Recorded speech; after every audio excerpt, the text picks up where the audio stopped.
This video that you're about to watch is about the unconscious walls that we build up in our marriage and how it's literally devastating our connection. It's devastating our joy. It's devastating our happiness, not only in our marriage, but in our life. So if you stick through with the end of this video, I want to say you're going to be having more sex after this. You're going to be happier. You're going to be more connected. You're going to feel more fulfilled in your marriage because you're going to be aware of these things that are hindering that. So worst case scenario, you'll walk away with 3 things that you're assuming in your marriage and 3 things that we're all doing unconsciously. And unless we consciously choose to stop and reset and not do them, then they're going to be killing and diminishing the joy and passion in your marriage. So I'm so excited to share these things with you. So as we start 2021, Skylar and I are on this crazy meal workout plan, just plan to be amazing, right? And I'm cooking a bunch of tilapia on the stove. It's up all hot. I mean, the pan is loaded with absolutely everything.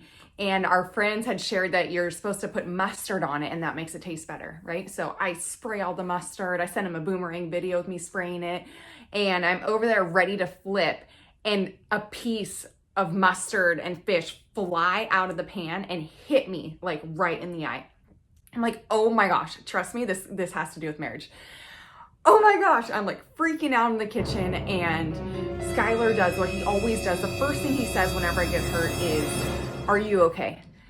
And I'm like, "No, I'm not okay. Can't you see I'm not okay? There's something in my eye. Tilapia just flew out of the pan and hit me in the eye. I'm not okay," right? Why would you even ask that I'm not okay, right? You can see that I'm not okay. So I immediately go from hurt to anger. And I was talking to my son, Brendan, in the car about that response. And I'm like, babe, when you get hurt, I don't want you to respond like mommy always. Mommy goes from being hurt to being angry, and then I push away. And I want you to know that that's not a habit that I'm proud of, and I'm really working on it. And as I was sharing it with him, I was like, wait a minute, why do I do that? Why is that my natural unconscious response? Hurt, anger, and then I push you away.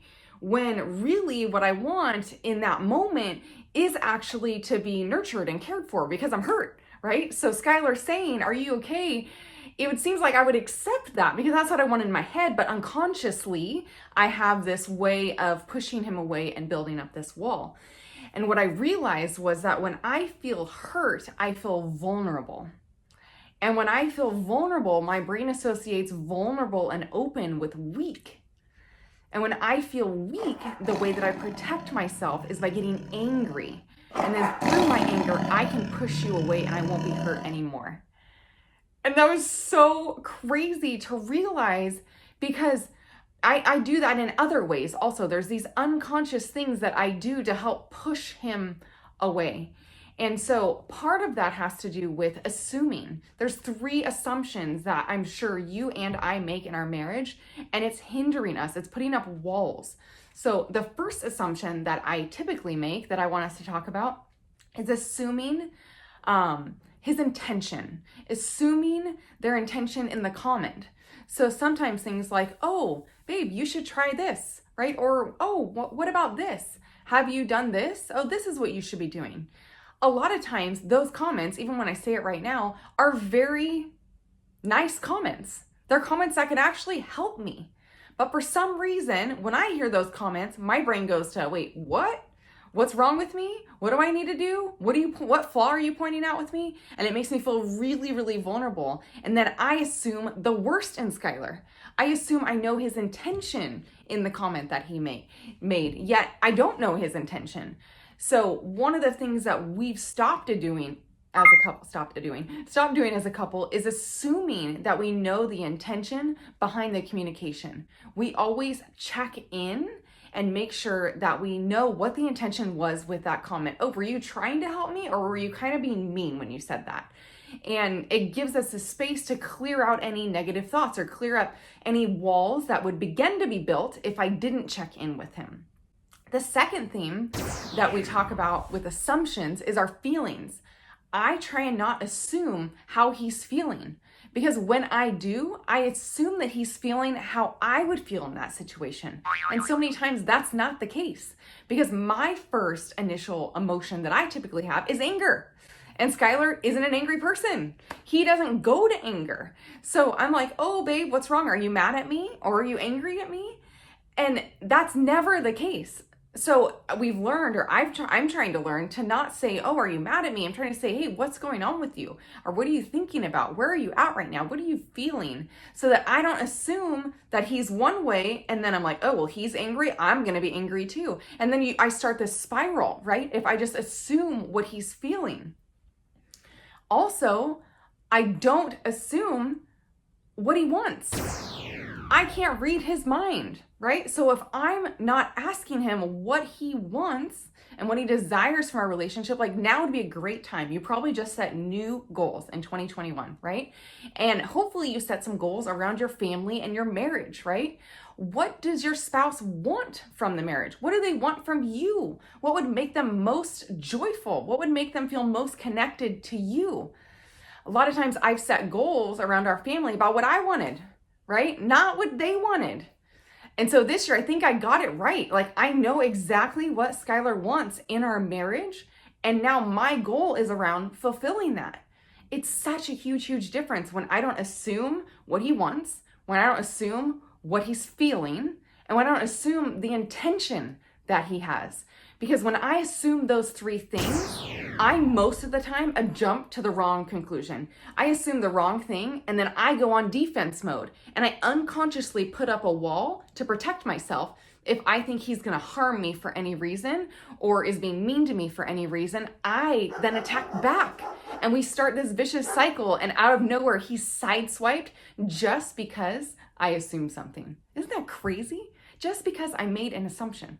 So in our marriage, we've given ourselves permission to do 4 things. So 1, we want to check in. We have permission to say, hey, this is what I'm feeling right now. Is this actually what happened? The second thing we give permission to is to clarify. We clarify, oh, my bad.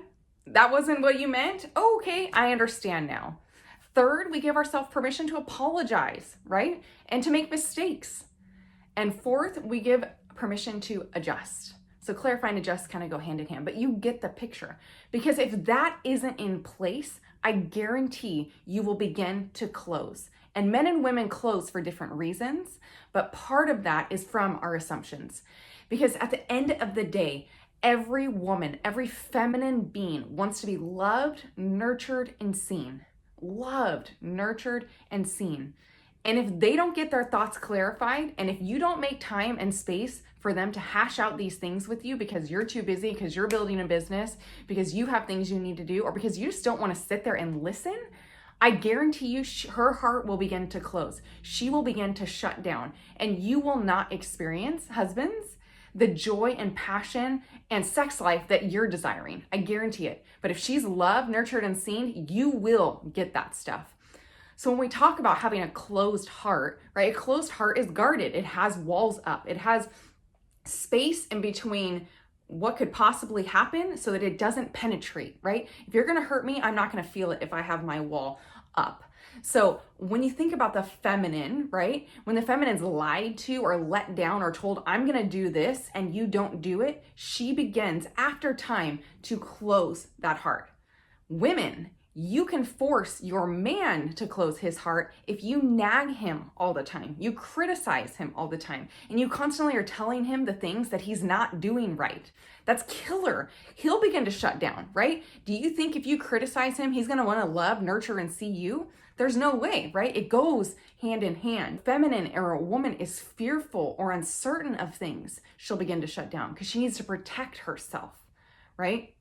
If a man is controlled, he will then protect himself because he wants freedom and wants to be able to make decisions and wants to be able to lead and wants to be able to achieve and dominate and do all these things. The feminine, I want to be guided, right? In our marriage, Skylar's the leader. I'm a powerful, strong person and woman and wife and businesswoman. But at the end of the day, It feels so good when he's leading. When I don't have the weight of our marriage and our businesses and everything on my shoulders, I'm open to be myself and free and not carry all the stress.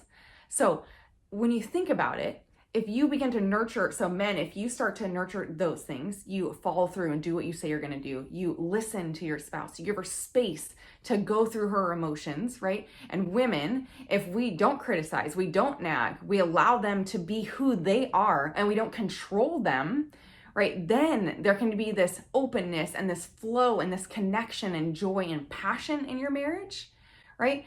And less walls will be there because you'll both be getting what you need. So I hope this helped, right? I'd love to hear in the comments one tip that you got from this and what you're going to implement in your marriage. And if you haven't already, absolutely subscribe. There's going to be way more great content just like this on marriage, family, femininity, and children.